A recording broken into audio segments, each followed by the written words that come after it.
Cool. How's it going? You okay? Yeah. Yeah? John, I appreciate everything you've done for me. You know that, right? But how much longer is this gonna take? Look, I'm climbing up the walls here, man. Like, I'm afraid to call Starr. I'm worried about her and the baby. I need to get this finished and get back to them. So, who's coming? How do I look? Dangerous. Yes! Ooh, ooh.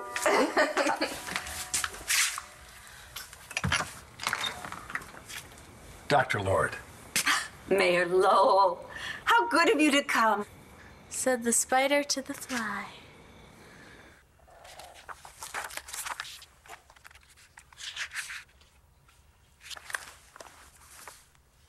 We are at war with the criminals who bring drugs into this town and poison our children. We can't afford stonewalling and incompetence from the very people who should be protecting us.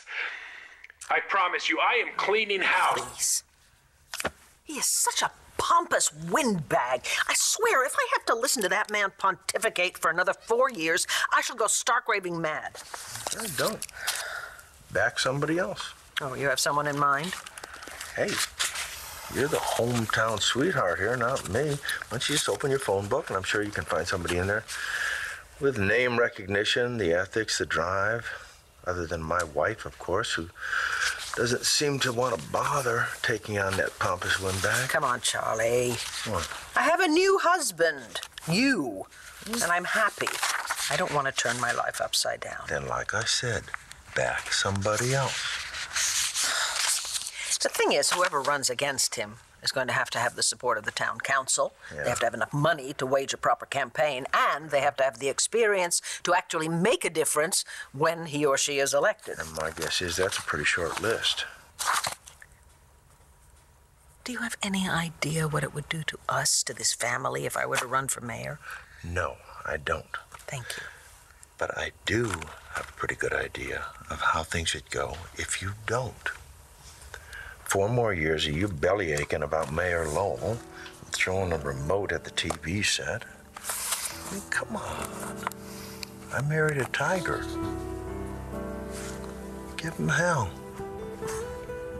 I like the way you think, MGL. Thanks, I think. So if I'm gonna be on camera, then we need to find me a love interest. You don't already have one? No, I'm afraid I'm married to the show at the moment. Unless you know someone I can talk to or... No, but I'm sure it can't be that hard. I mean, you just set up something like today. It's hot out and you're looking like you are, and a girl walks in and boom, love at first sight. Kind of like how you did. Does that make you my love interest? What's going on? Oh, Marco, I was so worried about you. Rachel said people were shooting at you. Oh, babe, it's okay. No, it's just a bunch of noise. But are you okay? I mean, where were you? Up at the house with Vickers and Priscilla. You get anything we can use? It depends. Rachel and Dr. Evans were working out together. Was it hot? The AC was on. What? I think what Ford was trying to say is if Rachel and Dr. Evans, if there were sparks. Sexual tension. Yeah, I get it. I know what sexual tension looks like. And yeah, there were sparks. Man, how did we ever live without AC? Ice cold rosé? I will pour you a glass and then I'm gonna jump in the shower. I don't want any wine. Okay, well, I think there's some iced tea left. I'm not thirsty. All right, well, I'm just gonna jump in the shower then.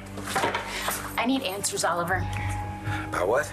You and Kyle Lewis. I told you. I know you did. This time, I want the truth. Even if we don't say Stacy's name, we can't pretend she doesn't exist. Not even for one night. We have to figure out some way to deal with her, or she's gonna ruin us because whether we like it or not, she's pregnant with your child.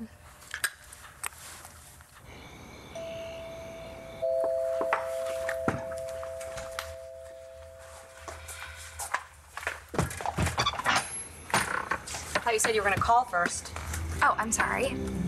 This is kind of important. Who's this? My best friend from Vegas. Hi. Look, I need to talk to you. She's staying with you at the loft? She's visiting, okay? How about we talk tomorrow at the obstetricians? How about we talk now? This is about the baby. Has somebody said something about this? Because Just answer the question. You and Kyle. we were in college together. I've told you this before. What was your relationship? Our relationship? Yes, your relationship. We were friends. And frat brothers. We knew each other. We had a couple classes together. Did he say something to you? No. Then what is all this? Because you're obviously upset about something. Do you know how bad this feels? To even have to ask you this and to watch you dance around it? Ask me what? Were you involved with Kyle? What do you mean involved? You know exactly what I mean. I just found out from a total stranger that Kyle had a relationship in college with a closet case who became a cop. I need to hear you say it. Were you sleeping with Kyle Lewis, yes or no? Yes. Okay? Yes. So details, Marco. I want to hear about the hot former addict and the hot neurosurgeon. What went on? Well, by the time Dave and I got there, Rachel was sort of on top of Dr. Evans. They were doing it? No, they were just exercising. That's one way of looking at it. You don't understand. They were doing some dance moves to Z-Fit on the Z-Box, and they must have lost their balance. Anyway, they ended up on the floor. Wait, you got this on tape, right? What I could. Rachel wasn't exactly on board with the whole reality TV thing. Where's the camera? Vickers and Priscilla have it. They're out looking for some more hot footage. Wait, without me? What can I say, Ford? You were busy.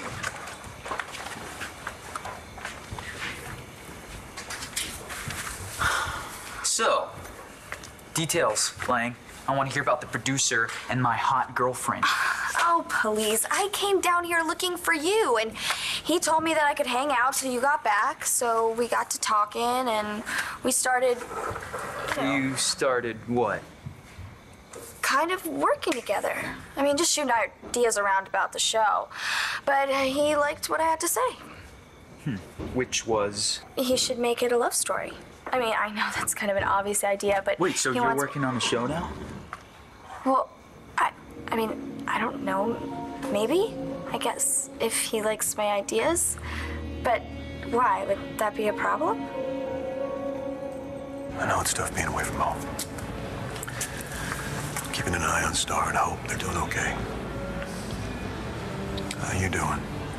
I know this can't be easy. Oh, well. You know, the first night was rough. Knowing that I have enough junk in my pocket to make it all go away. It's a funny thing, you know, being on the other side of it, knowing that it's just like this stone cold business. It really makes you feel like a fool to use. Besides, I would never do that to Starr. Never, not after she got me clean. Anyway, how's my mom? Good. She's back at work. Really? Huh. I didn't know that. I'm a half mile away, and I might as well be on the moon. Oh, you know. Hang in there, kid. You'll be home sooner than you think. Mayor Lowell, I'd like you to meet my grandniece, Starr Manning. It's a pleasure. You're a student at Landview High? I'm a senior here. Excuse me, I just still need to print out my fall schedule.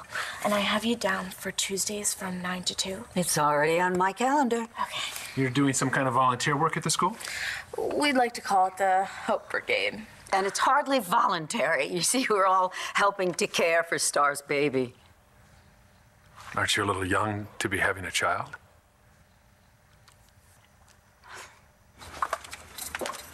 I'm sorry. You're right, I should have called. Oh, but then you wouldn't have been able to spoil our night. And since it's all about you, and I still don't have your name, Bambi, Trixie. It's Kim. Oh, of course it is. Let me guess, you're a rocket scientist. At least I'm not a waitress. No, you're a pole dancer, which is what they're calling whores these days. Okay. Holy crap, you weren't kidding. Excuse me? Stacy told me you weren't exactly thrilled about your boyfriend knocking her up, but she never mentioned you were such a bitch.